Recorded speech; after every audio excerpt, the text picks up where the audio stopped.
Salut à toi, j'espère que tu vas bien.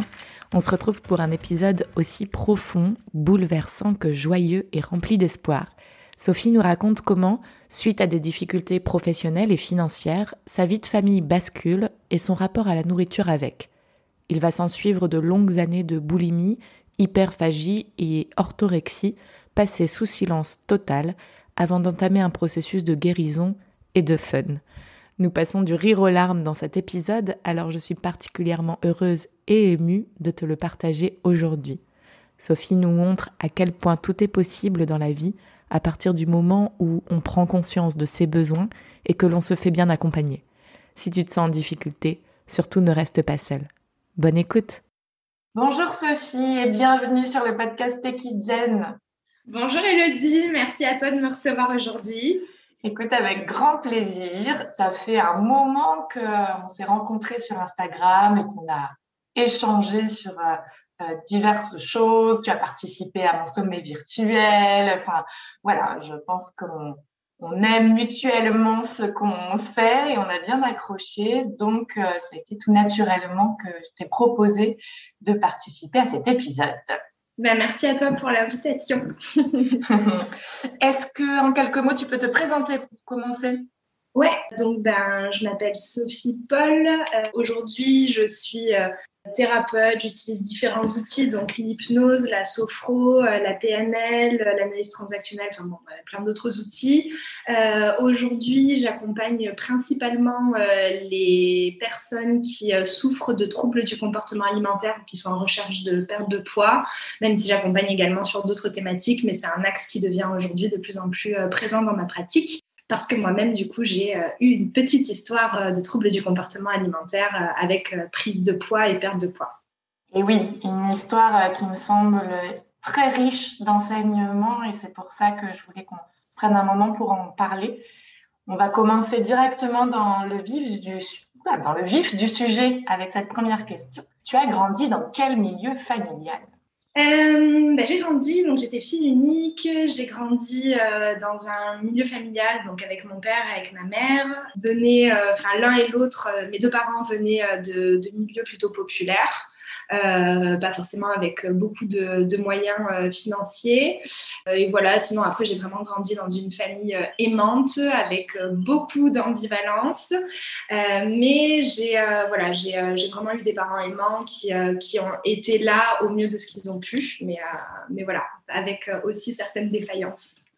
Et oui, alors forcément, on va s'attarder un petit peu plus sur celles-ci parce qu'elles y sont pas pour rien dans ton parcours, même si effectivement c'est important de noter que c'est pas parce qu'il y a eu certaines défaillances qu'il n'y a pas beaucoup d'amour et de présence.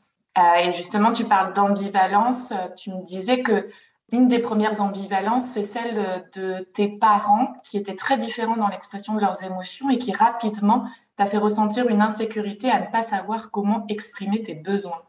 Ouais, en fait, j'ai grandi avec du coup mon père qui avait plutôt tendance à camoufler ses émotions. C'était presque même quelque chose. Dès lors que j'exprimais une émotion, je me faisais disputer. C'était pas bien. J'étais trop émotive. Donc il y avait vraiment. Je me souviens dès que j'étais amenée à exprimer quelque chose, c'était Sophie, calme-toi, Sophie contrôle. Et puis, en parallèle de ça, j'avais une mère qui est psy et qui, du coup, elle était dans une recherche de me faire exprimer sans cesse, justement, les émotions. Et voilà, et donc, du coup, c'était un conflit permanent entre les deux. L'un qui me disait « tais-toi » et l'autre qui me disait « Sophie, qu'est-ce qui se passe ?» Voilà, avec évidemment toutes ces postures et tous ces tons extrêmement opposés et qui ont fait que moi, clairement, je ne savais pas où prendre mes marques là-dedans. Et oui. Et du coup, tu étais quel type de petite fille ? J'ai été une petite fille très sage. Je m'appelle Sophie. J'ai grandi avec l'idée que Sophie veut dire sagesse. Pendant très longtemps, c'était Sophie. Sophie, elle est sage. Sophie, elle est polie. J'étais une petite fille. C'est marrant parce que des adultes que je rencontre encore aujourd'hui et qui me connaissaient quand j'étais enfant me disent que j'étais très timide et réservée. Donc, j'imagine que c'était ce que je devais renvoyer. Moi, j'avais l'impression d'être très dans mon imaginaire, en fait. Voilà, j'aimais beaucoup la nature. Enfant unique, j'aimais beaucoup les autres, mais j'appréciais aussi beaucoup les temps seuls. Mais en tout cas, voilà, j'étais une petite fille où, malgré cette timidité, j'avais une grande joie de vivre. Mais il y avait aussi quand même des choses qui voilà, où je me sentais pas forcément toujours à ma place. J'étais très poussée à être responsable de par mes parents. Donc voilà, il fallait aussi toujours remplir les bonnes cases, faire en sorte que je ne fasse pas de vagues. Donc j'étais une petite fille, voilà, très sage, pour bien sublimer le prénom que je porte, quoi. Magnifique. Et alors, une autre ambivalence s'installe à peu près à cette période, si j'ai bien compris, c'est lors des fêtes familiales. Tu dis, les repas de famille signifiaient fête et en même temps restriction. Ouais, c'est ça. Et ça, c'est vraiment du plus loin que je puisse m'en souvenir. Dès que voilà, de mes premiers souvenirs où il y a des moments de fête familiale ou bien des dîners d'amis, voilà, entre amis de mes parents, il y a toujours un petit truc qui traîne sur la table. Je pense à des petites cacahuètes, des pistaches. J'adore les pistaches. Voilà, et puis du coup, c'était des choses qu'il n'y avait jamais à la maison. Mes parents avaient une façon de consommer, en tout cas d'acheter de l'alimentation qui était très sain, des légumes, tout fait maison. Et puis, c'était surtout très, très mal de manger autre chose finalement que des choses saines. Bon, après, la notion de saine, on peut y revenir, mais... Voilà, et puis donc du coup, pas de bonbons, pas de gâteaux. Donc du coup, quand moi je pouvais aller donc à des fêtes comme ceci ou les premiers anniversaires quand on est enfant, moi c'était Disneyland quoi. C'était youpi, plein de bonbons. Donc là c'était j'en mange parce que derrière j'ai pas droit à la maison. Je me souviens dans la cuisine, il y avait un pot en verre dans lequel il y avait des crémas. C'était le seul, donc des bonbons. C'était voilà, des vieux bonbons pour les jeunes qui pourront peut-être écouter le podcast. Et je me souviens, c'était un bonbon une fois par jour après le repas du soir et c'était tout ce que j'avais le droit en termes de sucre. Du coup, forcément, clairement, dès qu'on sortait à l'extérieur, pour moi, c'était la fête. Pour moi, c'était synonyme, on se lâche parce qu'en plus, du coup, c'est clair, on mange des choses qui sont différentes, l'ambiance est différente, il y a du monde, il y a de la musique, etc. Et donc, du coup, je venais manger et puis très souvent, j'avais... en tout cas, dans mon souvenir, c'était très souvent mon père. Après, peut-être que ma mère agissait aussi ainsi, mais c'était très souvent... Sophie, enlève ta main, là... ça fait grossir. Donc, c'est tout le temps cette phrase que j'avais, ça fait grossir. C'est pas bon pour la santé, mais c'était surtout, voilà, ça fait grossir. Donc ouais, une nouvelle ambivalence là, à ce moment-là. Ok. Et donc, effectivement, dans ton parcours et ton rapport à la nourriture, tu identifies une influence de ton éducation, par une éducation, ça c'est bien, ça c'est mal, mais sans nuance. Ouais. Et puis, les parcours de toute famille où il peut y avoir des difficultés financières ou autres. Et là, ton papa se met à être hyper contrôlant sur la nourriture à un moment donné. Ouais, c'est ça. En fait, il y a mon père, forcément, n'ayant jamais trop regardé ses émotions, pour ces raisons.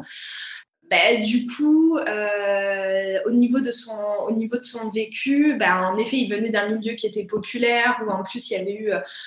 plusieurs périodes dans la vie quand il était lui-même enfant et ado, où grosso modo la famille dans laquelle il venait, il y a eu un petit peu de moyens à un moment donné, puis on a tout perdu, puis on a eu un petit peu à nouveau de moyens, puis on a à nouveau tout perdu. Et du coup, mon père était resté dans cette idée-là, ce qui a été couplé en fait à autre chose, à savoir que mon père à un moment donné rencontre des difficultés au niveau de son boulot.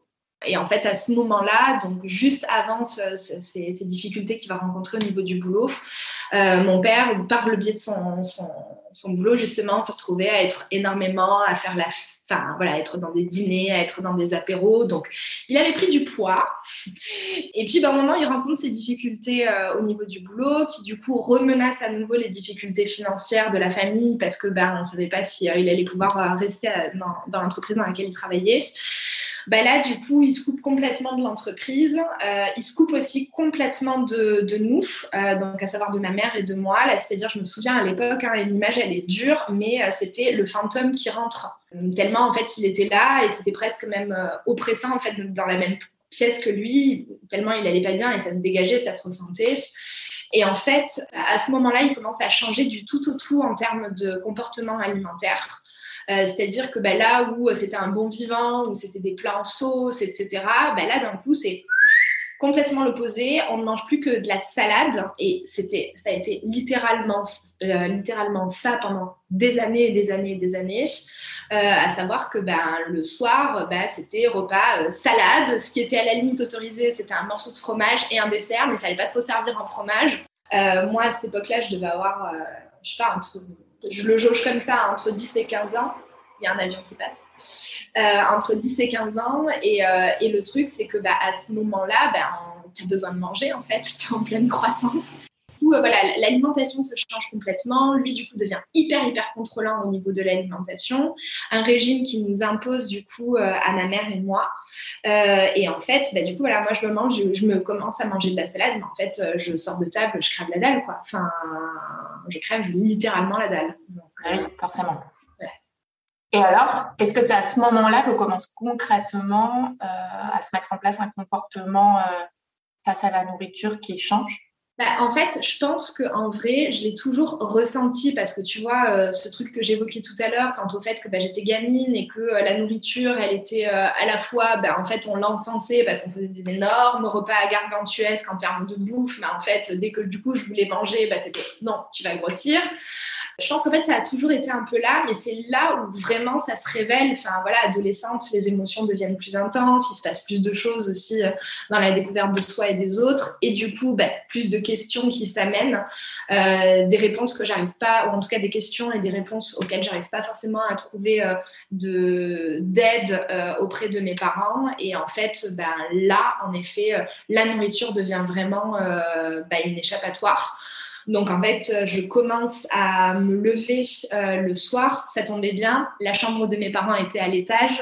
Moi, ma chambre était juste à côté de la cuisine. Alors, il y avait quand même un défi. C'est parce qu'il y avait, en plus de ma porte de chambre, il y avait une porte dans le couloir. Et la porte du couloir grinçait. Donc, il fallait faire ça à l'époque tout doucement pour que personne ne remarque.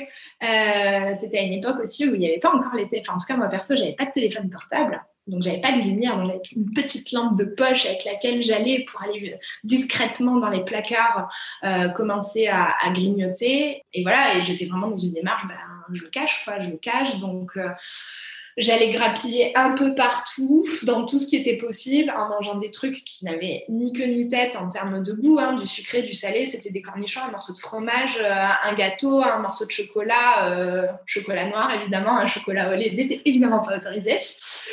Et en fait, je mangeais des trucs, mais c'était vraiment cette sensation de venir me remplir. Je me sentais vide. Et ce besoin de venir me remplir. Et un truc incontrôlable. C'est-à-dire que je pouvais prendre plein de petits trucs comme ça et je les engloutissais au fur et à mesure. Puis où je pouvais en prendre aussi un petit peu, je retournais dans la chambre. Et puis, combien de fois ça m'est arrivé de me relever une deuxième fois, puis une troisième fois dans la nuit. Et voilà, j'attendais vraiment le moment où j'entendais que mes parents étaient couchés, que toutes les lumières étaient éteintes. J'attendais suffisamment de temps pour être sûre que mes parents ne se relèvent pas entre-temps et que du coup, je puisse surtout pas être observée.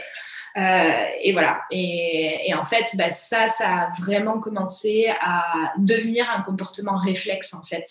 Dès qu'il y avait des périodes où j'avais plus d'anxiété, plus de stress, c'était la solution, en fait. Ouais. Là, on voit vraiment s'installer le phénomène restriction, obsession aussi. J'imagine que tu y pensais très souvent, ou dès le soir, et peut-être même la journée. Craquage et culpabilité derrière, j'imagine. Ouais, exactement. Et c'était entretenu aussi par le fait que je faisais énormément de danse. J'étais en conservatoire à l'époque. Et si on peut dire que la danse est quand même un métier, pas un métier, une pratique, une activité où on passe notre temps à regarder le corps, Et c'était quelque chose où en fait pendant la journée, et du coup j'étais en conservatoire, donc à l'époque je devais faire entre 15 et 20 heures de danse par semaine, donc je me retrouvais très souvent en juste au corps, donc il n'y a pas moyen de cacher justement ce qui s'était passé la veille au soir. Et en fait, là, ça me le ramenait. Et là, c'était un sentiment de culpabilité extrêmement intense de me voir face au miroir, de sentir mon corps qui était lourd, de sentir que mon ventre, il dégueulait de bouffe. Et puis, le regard des autres, en fait. Le regard des autres où les autres ne viennent pas forcément vous le dire directement, mais en fait, vous recherchez, en tout cas, moi, c'était mon cas, c'est que je recherchais, en fait, chez les autres, si ça se voyait. En fait, si tout ce que je traversais, tout ce que je vivais et tout ce que je n'exprimais pas, est-ce que finalement ça finissait par se voir? Ouais, l'importance de cette culpabilité et puis du cercle vicieux qui s'installe. Ouais.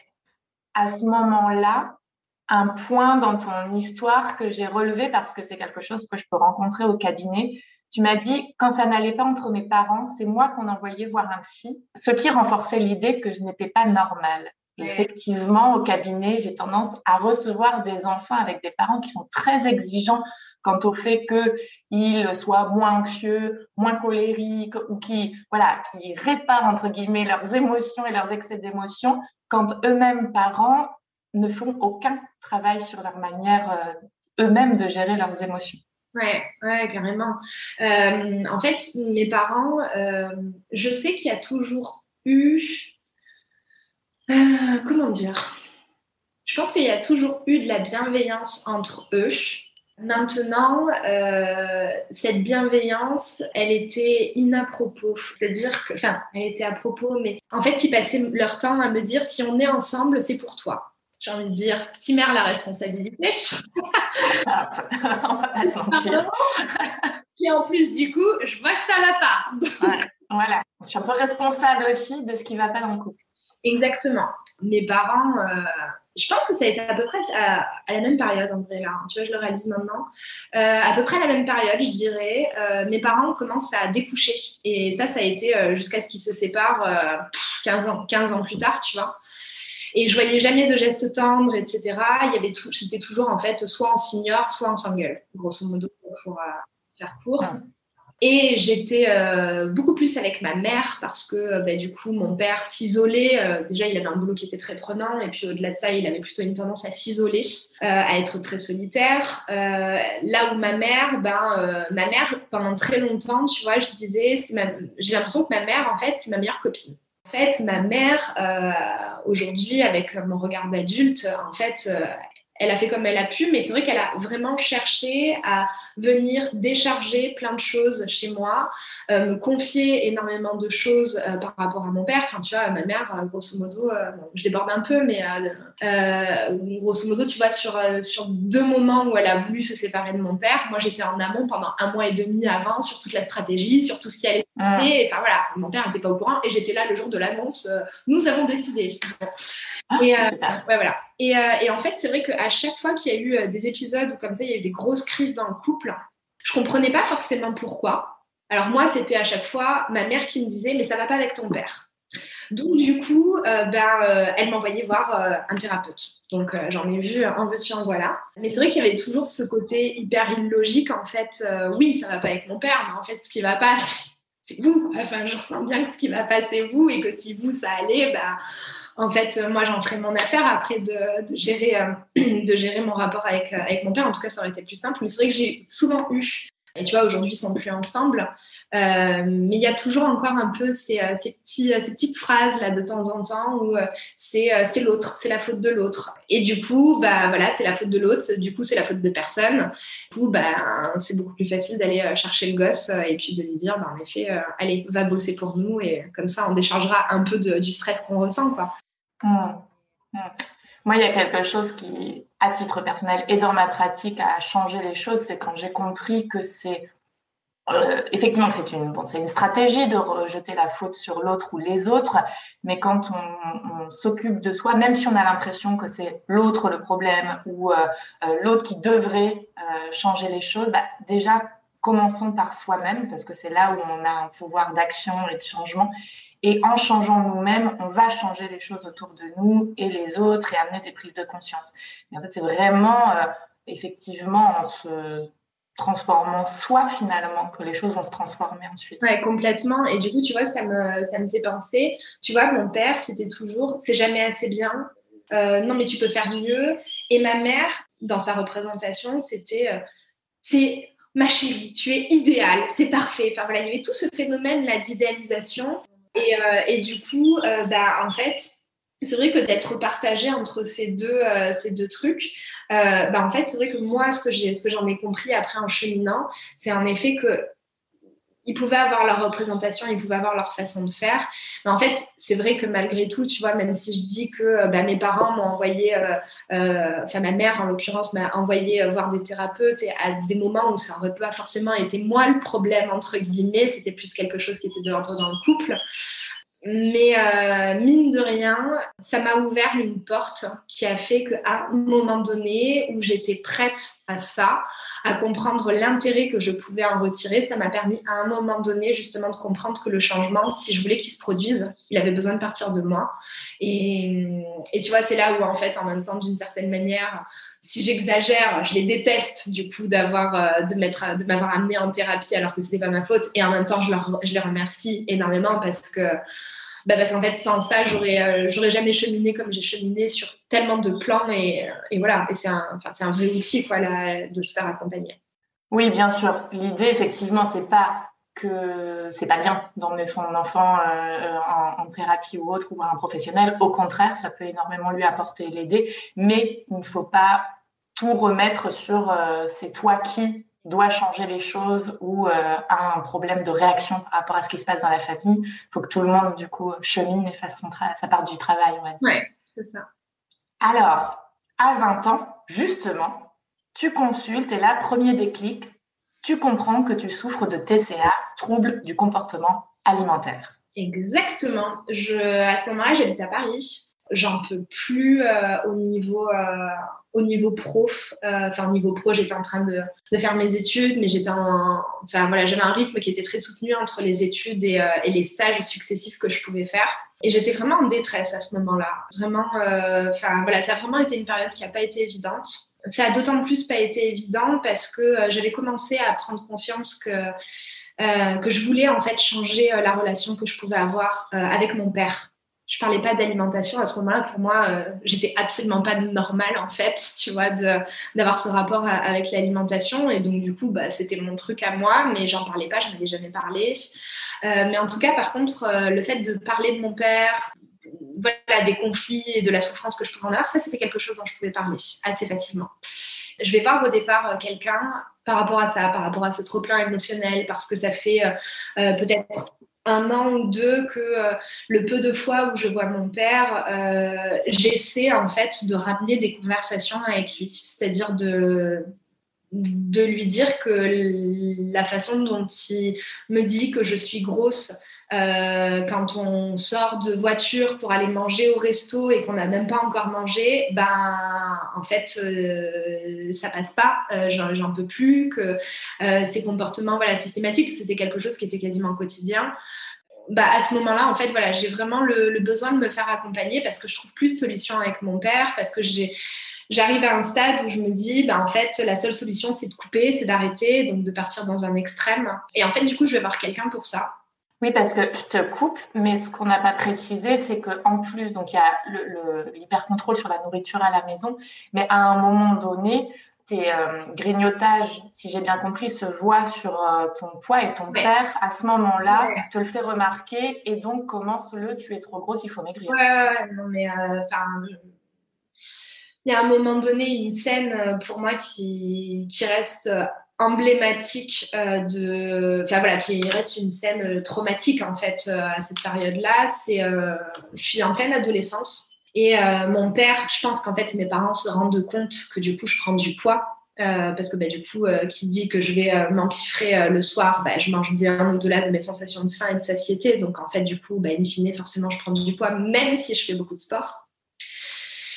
Un jour, mon père, je me souviens, on était à table et mon père commence à me dire « Bon, Sophie, tu prends du poids. » Et là, je dis « Mais non, non, non, non, non, non, non. » Et là, en fait, je me souviens, il me chope par le bras et il m'amène dans la salle de bain et il me dit « Maintenant, tu te pèses. » Et du coup, j'étais en pleurs, je voulais pas parce que je savais très bien ce qui allait se passer sur cette balance. Et en fait, évidemment, je finis par monter sur la balance, le tout dans des cris, dans des larmes, enfin voilà. Et là, en fait, je me pèse. Et là, mon père me dit, tu vois, t'es qu'une grosse vache. Donc, c'est ce que je te disais après, hein, en fait, c'est que du coup, j'ai vraiment associé cette image-là, en fait. Je trouve une vache dans un magazine un jour, je la découpe et je la colle dans mon placard avant de m'habiller le matin, comme ça c'est sympa, je regarde ça et ça me donne envie de bien choisir mes vêtements. Et voilà, et en fait c'est vrai que là, à ce moment-là, du coup c'est la première fois où en fait finalement l'abcès commence à se crever en fait de façon violente. Moi je me mure encore plus dans le silence, évidemment j'ai encore plus bouffé derrière. Voilà, j'en peux plus, c'est plus possible à ce moment-là de ce qui m'est proposé et de ce que je fais en fait. J'arrive plus à trouver de solution. Et je me souviens un peu de ta question. Et donc, c'est ensuite pour ça que tu vas consulter en premier lieu, donc à savoir ta relation avec ton père qui devient insupportable pour toi à ce moment-là. Et petit à petit, ça dérive sur les troubles alimentaires. C'est ça. En fait, ça a dérivé très vite parce que je crois que ça a été au bout de la deuxième séance. Au bout de la deuxième séance, en fait, du coup, la personne était formée en EMDR et en TCC. Et pour le coup, elle me demande comment ça se passe du coup au quotidien, ce stress que je vis avec mon père, etc. Est-ce que, comment je fais en fait pour évacuer les choses. Et du coup, c'est là la première fois où je lui dis que je parle de nourriture, mais sans savoir en fait à ce moment-là quand je parle de nourriture que en fait qu'il y a une dénomination à ce type de comportement. Enfin voilà, moi j'ai l'impression que je fais mon truc de mon côté et que en fait je suis pas normale et que la thérapeute c'est la première fois qu'elle va entendre parler de ça. Et en fait pas du tout. Là du coup elle me dit tout de suite en fait vous souffrez de boulimie. Donc elle m'invite à regarder mes comportements. Donc, elle me propose des exercices en TCC pour justement observer mes comportements, voir comment, en fait, au fur et à mesure du temps, parce que là, à cette période-là, quand j'entame cette thérapie, je suis étudiante depuis plusieurs années. Je vis du coup seule depuis plusieurs années et du coup en fait je me rends compte, je le savais mais en fait là je comprends vraiment que ce qui se passe, c'est-à-dire que en fait le soir quand je vais faire mes courses en me disant je vais manger light et je m'achète juste une petite j'en sais rien, une tomate avec de la mozza, donc je fais un peu comme mes parents, je prends le départ du repas sain. En fait derrière, une fois que ça s'est fait, une demi-heure après, une heure après, c'est gros craquage et c'est pareil. Et là, je bouffe tout dans tous les sens. Et en fait, là, elle met vraiment le doigt sur le fait que je contrôle ce comportement. C'est-à-dire que ça, j'avais la sensation de me lever tous les matins en me disant « ça y est, c'est bon, aujourd'hui, c'est terminé. Aujourd'hui, je repars d'un nouveau pied. » Et en fait, c'était ça qui entretenait aussi le truc et qui faisait que je me rajoutais de la pression et que inévitablement en me levant le matin en me disant ça, le soir j'allais replonger quoi. Donc ouais voilà, là elle met vraiment le mot là-dessus et cette thérapie me permet de comprendre, de faire le lien entre du coup ce comportement très restrictif du côté de mon père, très permissif du côté de ma mère, a cet impact sur mon alimentation, a un impact aussi sur la prise de poids que je peux avoir. Évidemment, j'évite la balance parce que du coup, il y a toujours ce trauma qui est là et qu'elle est de toute façon tout le temps punitive et que ce n'est jamais assez bien, en tout cas quand je me pèse. Et ouais, je dois bien prendre 10-15 kilos. Donc ça se voit. Ça se voit, je le transpire, ce mal-être. Oui, physiquement. Ouais. Et alors à ce moment-là, tu vas pouvoir nous expliquer les termes, les mots qui sont mis. Donc la boulimie, grosso modo, c'est que je commence en fait à avoir un sentiment de perte de contrôle. En fait, c'est ça qui se passe à chaque fois que j'ai des crises. Donc du coup, je vais absorber, et c'est le soir, je vais absorber ou le week-end si j'ai rien à faire. Ça va être, en fait, je vais prendre tout ce qui me vient. Alors des fois, je le préparais, c'est-à-dire que des fois, j'allais faire des courses volontairement pour ces moments-là.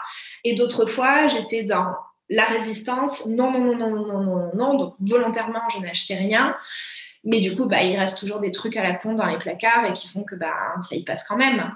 Et donc, du coup, j'absorbais énormément de quantité de nourriture en un laps de temps très réduit, ce qui fait que derrière, j'avais des remontées gastriques acides, une envie de vomir, un ventre avec des ballonnements extrêmes, une peau extrêmement tendue au niveau du ventre.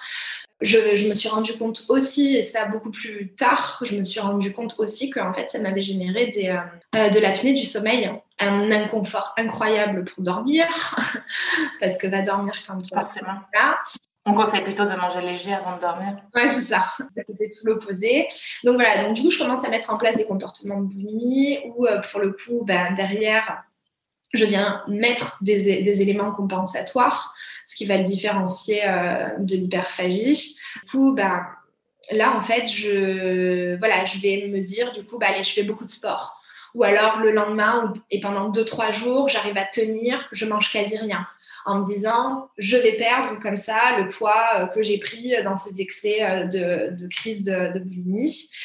Et puis, c'est aussi accompagné par l'orthorexie. Donc, l'orthorexie qui est le fait d'imposer un contrôle sur une façon de manger de manière très, très saine.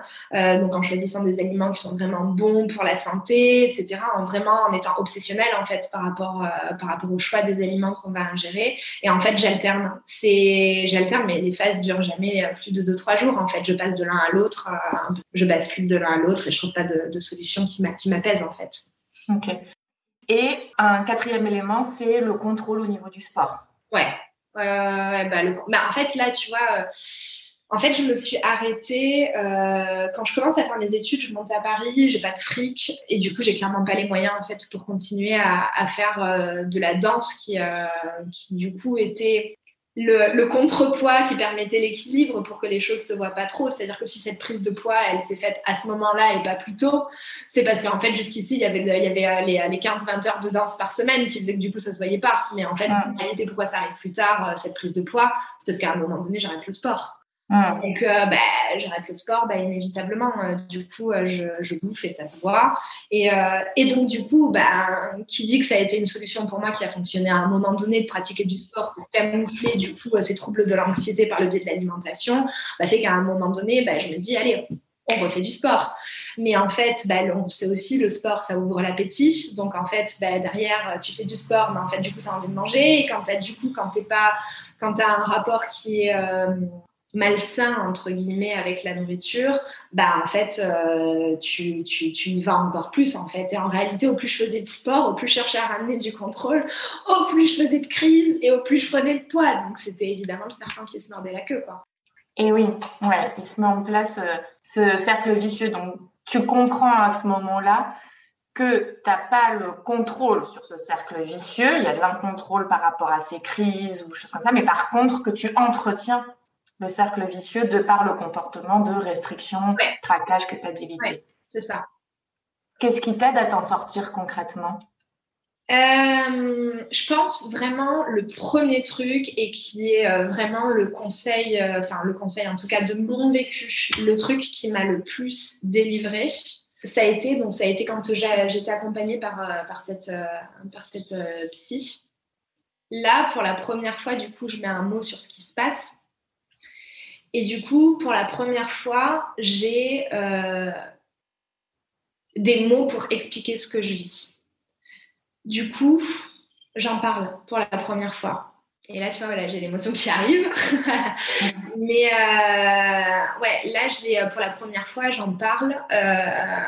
Je me souviendrai toujours. Ce qui m'a le plus choquée, tu vois, c'est même pas le fait d'en avoir parlé à mes parents. Alors, si, je me souviens, j'en parle à mes parents. Et en fait, mes parents, et je suis hyper surprise, me disent, en fait, s'affolent. Donc, eux habitaient dans le sud de la France. Moi, j'étais sur Paris. S'affolent complètement de ce que je leur dis. Semblent hyper surpris et étonnés. Et là, encore une fois, une incohérence où je me dis, mais sérieux ? Vraiment ? Vous êtes étonnés ? En fait, ça faisait tellement partie de mon quotidien que pour moi. Et puis en plus, il y avait quand même eu des épisodes. Enfin, puis voilà, il y avait quand même toujours le t'es grosse. Mes parents voyaient bien que je prenais du poids. Ma mère, quelques années plus tôt, à plusieurs reprises, avait quand même tenté de me lancer une petite perche. Et du coup, hyper surprise en fait de la réaction de mes parents. Bref, ça c'est la première chose. Mais en fait, ce qui m'a le plus aidé, ça n'a pas tant été la réaction de mes parents. Ça a été le fait d'en parler justement en dehors de mon cercle familial. Et je me souviens, j'ai 3 amis qui viennent passer un week-end chez moi à Paris. Et là, en fait, un soir, on devait sortir. Et puis, en fait, on se retrouve du coup à une fin de resto. Et là, en fait, je m'effondre en larmes et je leur explique ce que je vis. Il y a 2 de mes amis qui vraiment accueillent en fait ce qui se passe. Et il y en a une, elle monte en stress, de ouf, en fait en énervement. Elle me dit mais pourquoi tu m'en as pas parlé plus tôt? Donc je sens qu'elle est... En fait, sur le coup, je me sens comme si je me faisais gronder, en fait. C'est vraiment ça qui se passe pour moi. Pourquoi tu m'en as pas parlé plus tôt? Mais on est amis, il aurait fallu que tu m'en parles, etc.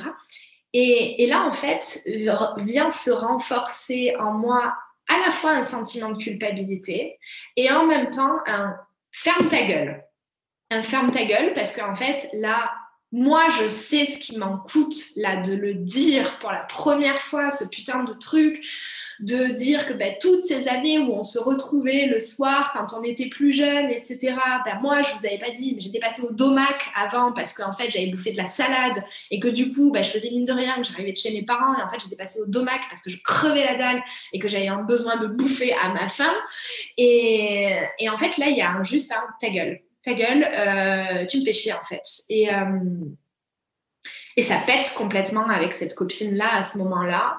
Les 2 autres accueillent, temporisent, mais en fait, il y a vraiment, au-delà de tout ça, il y a vraiment une sensation de ça y est, je suis légitime. Donc, je suis légitime, ça ne veut pas dire que je suis prête à transformer le truc, mais je suis légitime à l'accepter. À accepter le fait que je souffre de troubles du comportement alimentaire et d'en parler et de dire que je souffre.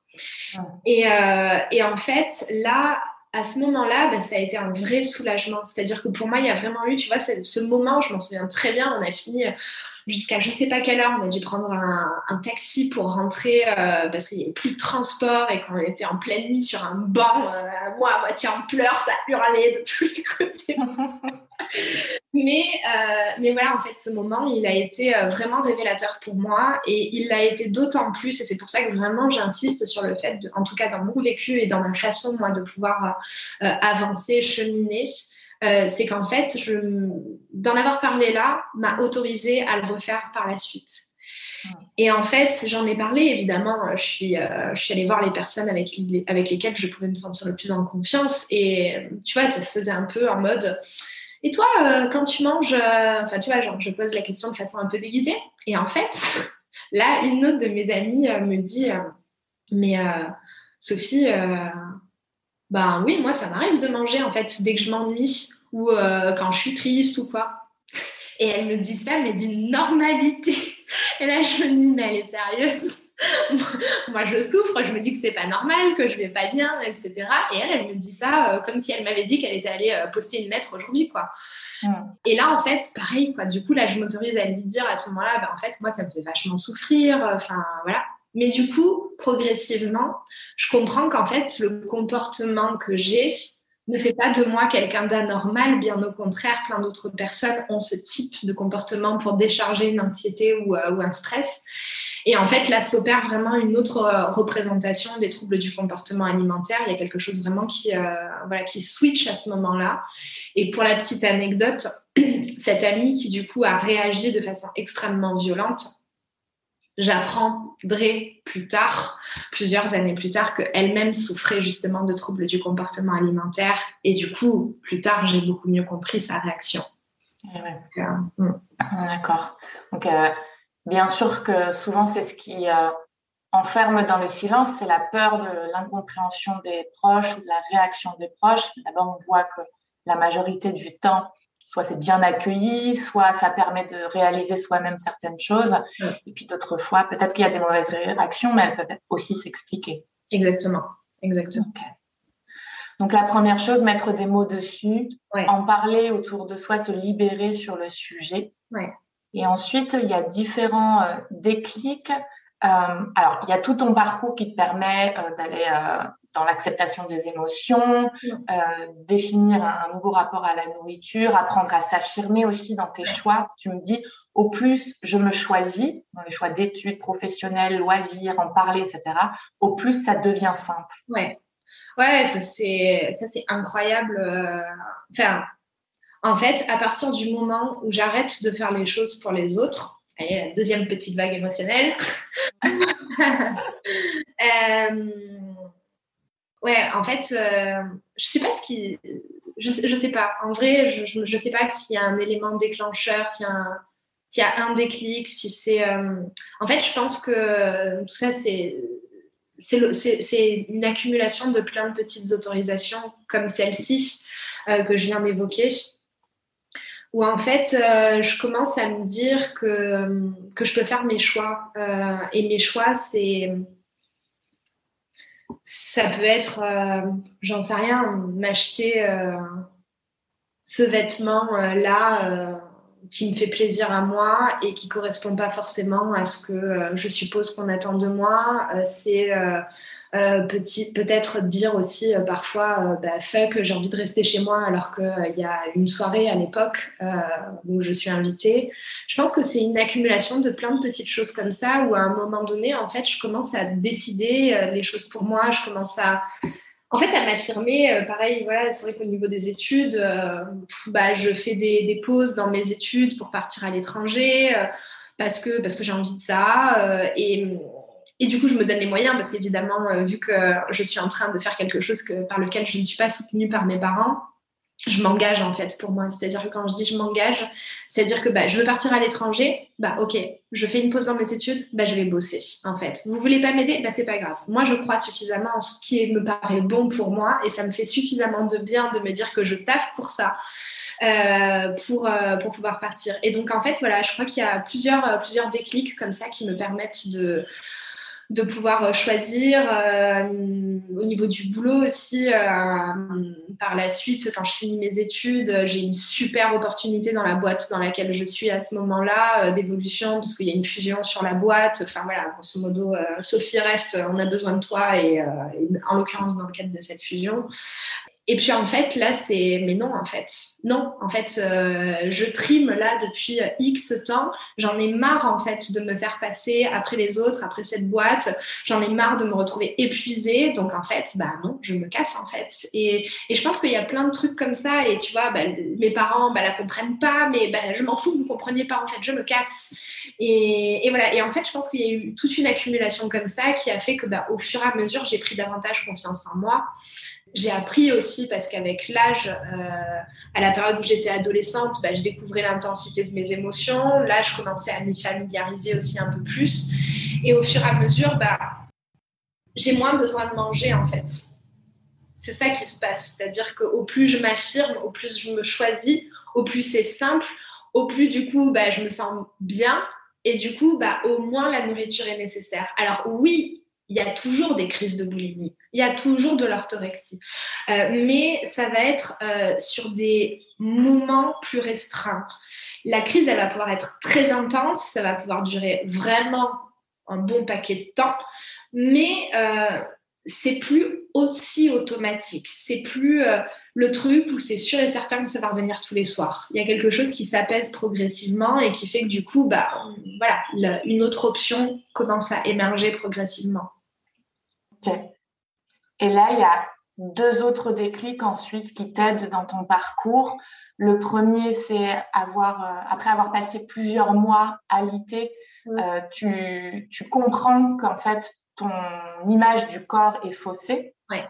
Et le deuxième déclic, ça va être une formation en diététique qui te fait réaliser que finalement, nourriture peut être égale à énergie et plaisir. Ouais. Et en fait, il y en a même un troisième que je n'ai pas évoqué, qui est par rapport à mon ex. Je te ferai le truc après. Très bien. En fait, il y a... tu peux me rappeler le premier, excuse. Oui, j'ai mis les deux en un, mais le premier d'abord, c'est après plusieurs mois alité, Ouais. Tu te rends compte que ton regard au corps est faussé. Ouais.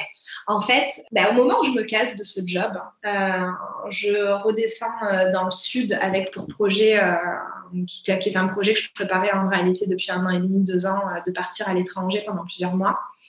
Bon, j'ai une merdouille au niveau de la santé, mais qui devait durer 1 mois. Et en fait, au lieu d'1 mois, ça dure 6-7 mois. Donc, et sur les 6-7 mois, je suis alitée quasi 3-4 mois.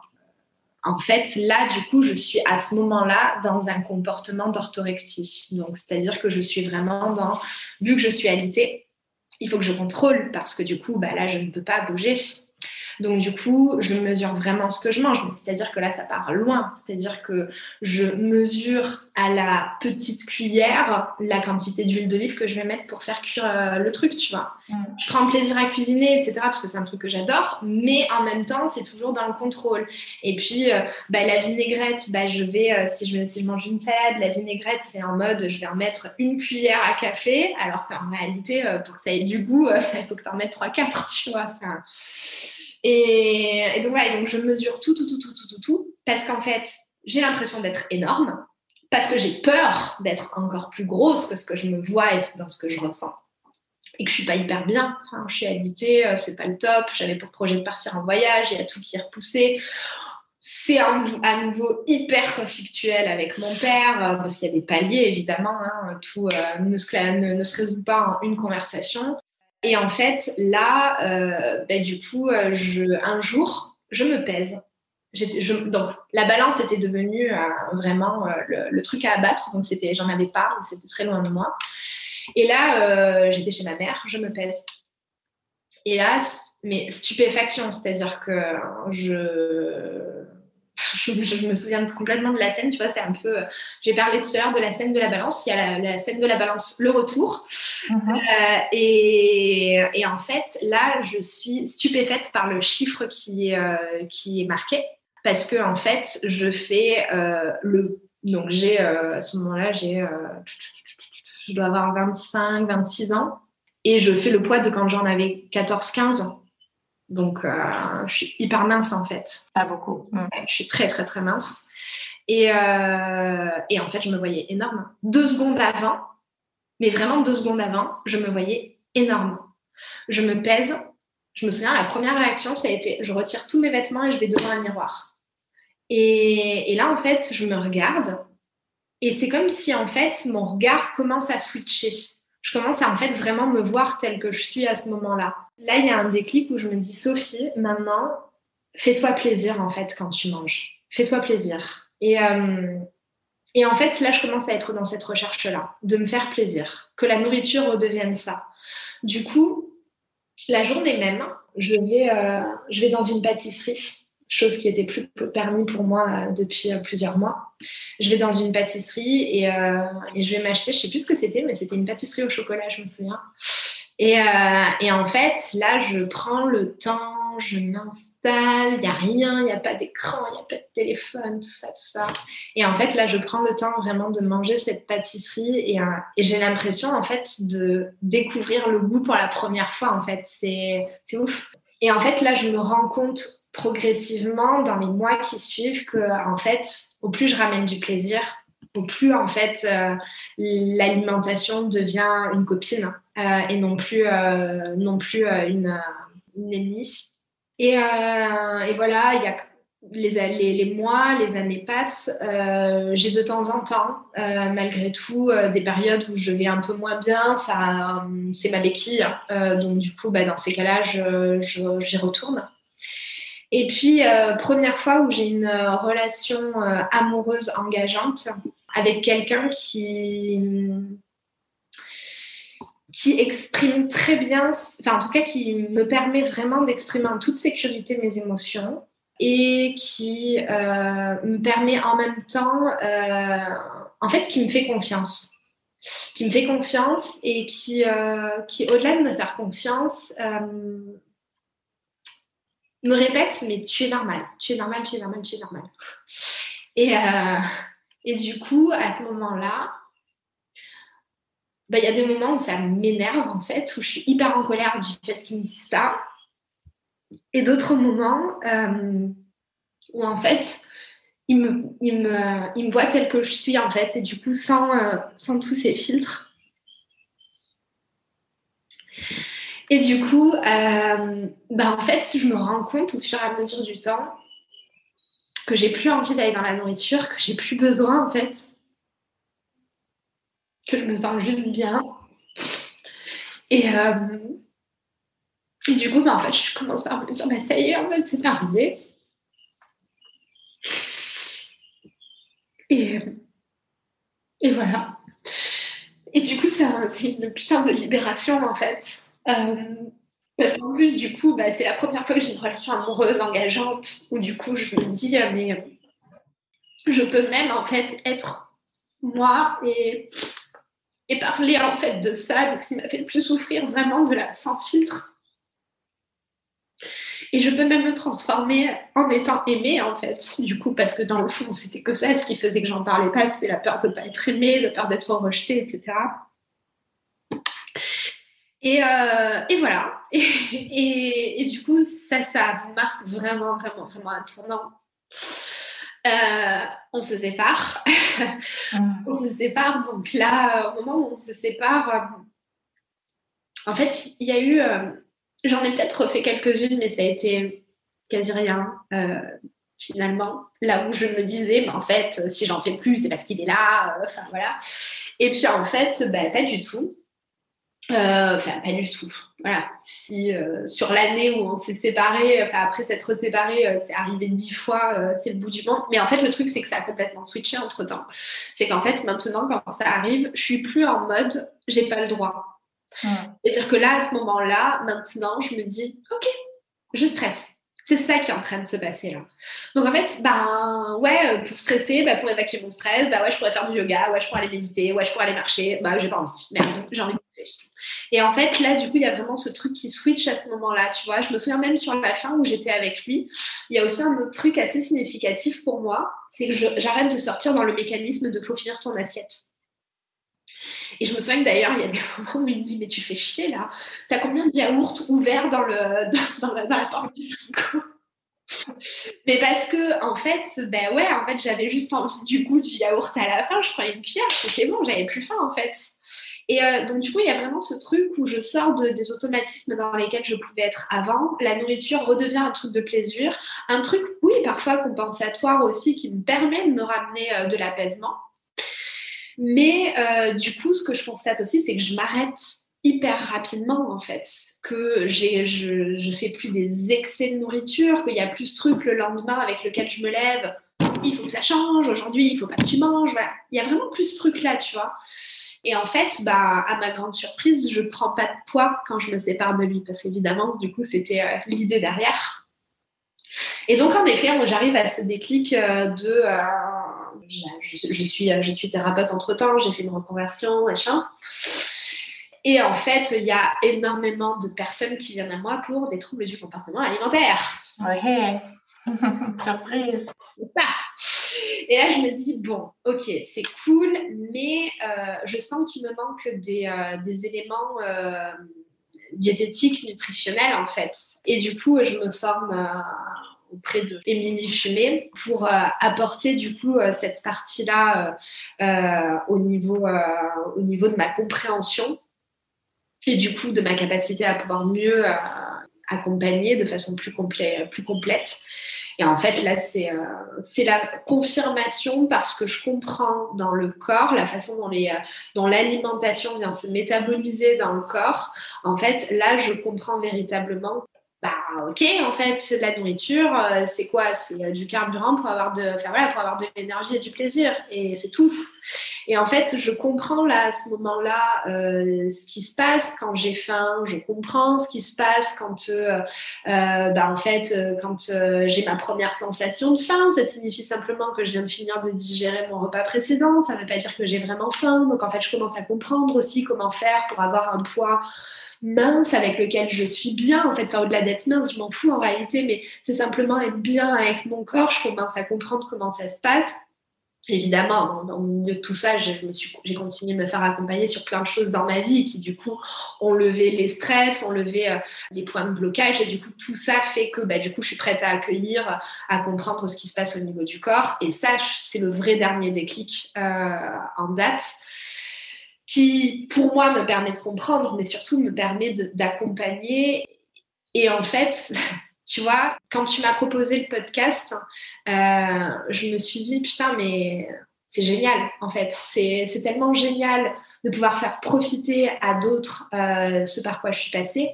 Mais aussi, moi, en fait, j'ai un peu l'impression, si tu veux, de parler à l'enfant, à l'ado, à la jeune adulte qui en a chié, qui a mis plein de choses en place pour entretenir, mais derrière, pour surtout essayer de déconstruire pour mieux choisir. Et en fait, mais bien, je suis vraiment hyper heureuse que tu m'aies proposé le podcast parce que pour moi, c'est vraiment...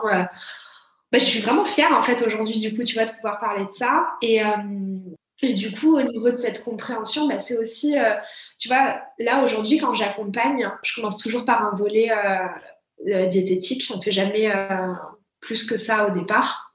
Et en fait, c'est là où je me dis, mais putain, si tu comprends en fait ce qui se passe dans ton corps, en fait, les TCA s'arrêtent pour, en tout cas, une grosse partie. Et ça, je l'observe, c'est-à-dire que en consultation dans les personnes que je reçois, 80% des personnes que j'accompagne, après avoir fait une séance diététique en expliquant ce qui se passe dans le corps, pas partir dans des régimes, pas dans des trucs où ça va amener de la frustration ensuite, en fait. Simplement être dans la recherche de plaisir, dans la recherche d'amener de l'énergie et dans le fait simplement de pouvoir être conscient, en fait, de son corps, conscient de ce qu'on en fait au travers de ce qu'on lui donne. En fait, je le remarque, 80% des personnes, il n'y a plus de troubles du comportement alimentaire quand on se revoit à la séance d'après. Donc, ouais, voilà. Ouais. On voit bien dans ton parcours les différentes étapes, les différents déclics et ce qui t'a permis aujourd'hui de transformer tout ça. Je te remercie énormément pour ta transparence et tes émotions parce que ça touche énormément et c'est tellement important de pouvoir transmettre ensuite ce parcours. Déjà, merci pour ça. Et il y a 2 petites choses que ça m'a évoquées. La première, c'est quand tu parlais de aujourd'hui, ça peut m'arriver parfois de compenser avec la nourriture, mais c'est plus un souci. Moi, ça m'a fait penser au rapport qu'on peut avoir avec l'alcool et qui est pourtant très admis. C'est-à-dire qu'on va à des moments avoir besoin de tout lâcher la pression, etc.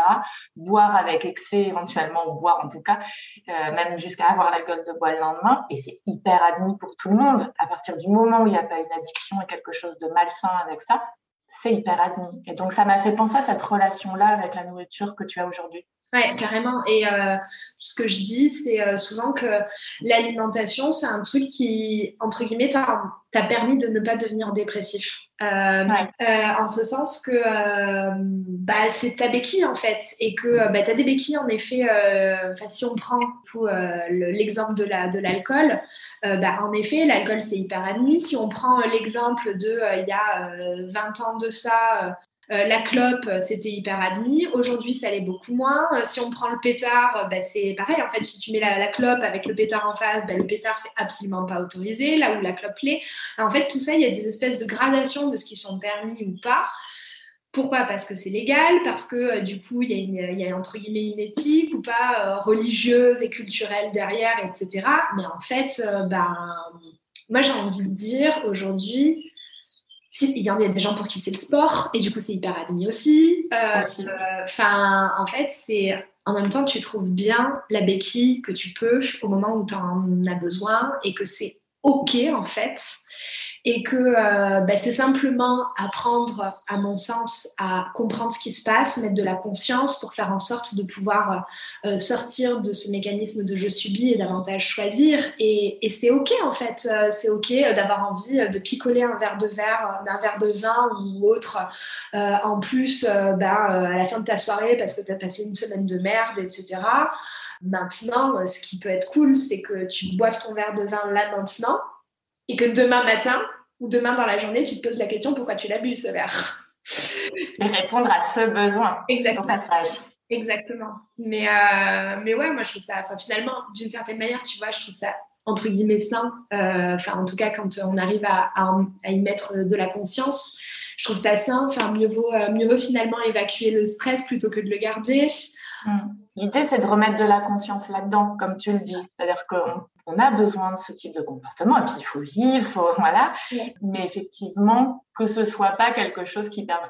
L'unique évacuation du stress, mais de se dire, OK, là, j'ai passé une semaine de merde. La semaine dernière, c'était pareil. La semaine d'avant encore. Peut-être que là, il y a quelque chose, une question derrière à se poser et un besoin auquel il faut répondre autrement qu'avec des comportements de compensation. Exactement, je pense qu'en fait, il faut vraiment observer si il y a quelque chose qui, à un moment donné, quel que soit le comportement, le produit, la substance, l'objet, je pense que c'est simplement à un moment donné, regarder si ce comportement compensatoire nous fait plus souffrir que la situation au départ.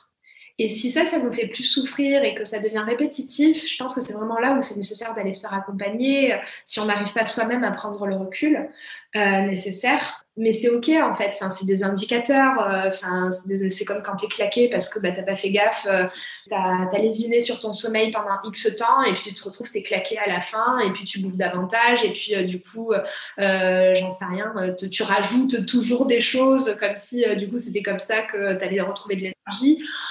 Bon, c'est simplement à un moment donné arriver à mettre de la conscience pour regarder quand est-ce que ce truc qui devient automatique, si je rajoute tout le temps des choses, si c'est ça qui me fait stresser, ok, peut-être que là, du coup, il y a quelque chose à venir modifier. Maintenant, si c'est une fois et que c'est occasionnel,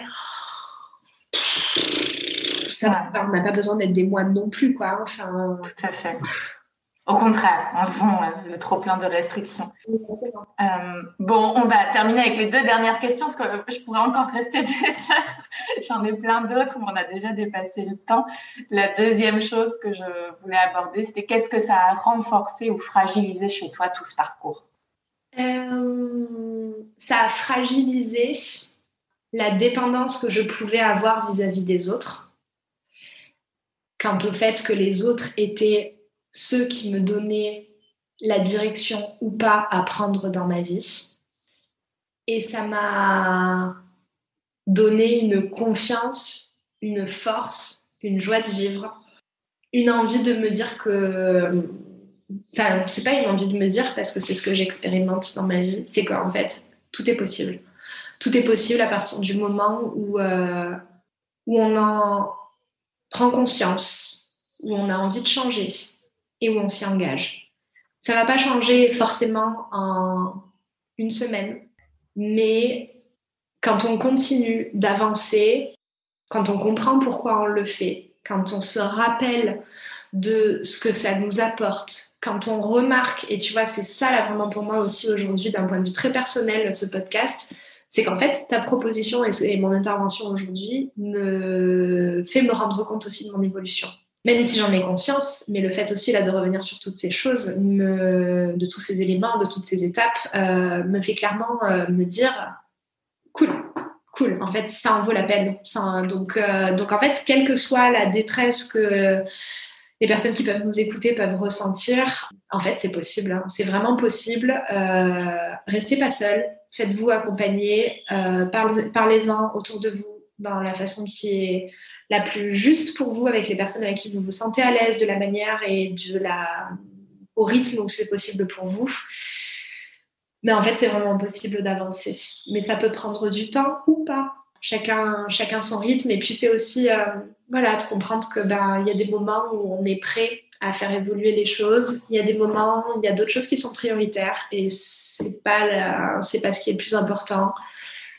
Voilà, cette expression que tout arrive à point où tout est attendre. Bien joué, parce que j'aurais pas pu t'aider.